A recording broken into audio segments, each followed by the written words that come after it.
Mahiyain ang salitang hindi kumikibo.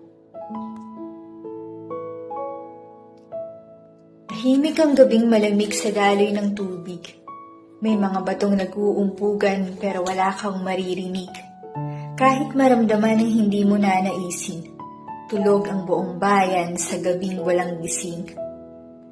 Payapa ang gabi.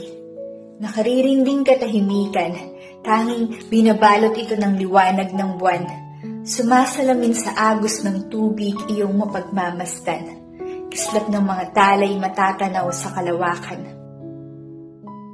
Mahiyain ang salitang hindi kumikibo. Katulad pa nitong isang lapis na walang sariling libro? O papel na puro espasyo? Paano nagiging tahimik ang boses ng mundo? Kaya't binigyan tayo ng talino upang maipahiwatig ang damdamin ng puso. Katulad ng isang mahatang gumagawa ng tula na ipapahayag ang mga saloobin, hinanakit at mga bakit ng malaya. Hindi lahat ng tahimik ay mahiyain. Bagkus, yung iba, tahimik dahil hindi nakakapagsalita simula nang isilang sila. Tahimik na ang kanilang pagkatao. Pero sa kabilang dako, kaya pa rin magpahiwatig pagkat may damdamin at puso. Katahimikan ay hindi nangangahulog ang kaduwagan.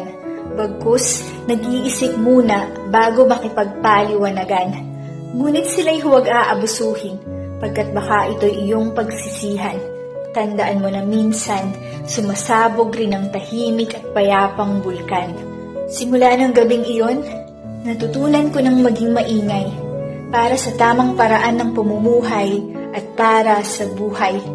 Maaring hindi na sila matatawag na tahimik, dahil lumating na ang isang koro at soneto na umiimik.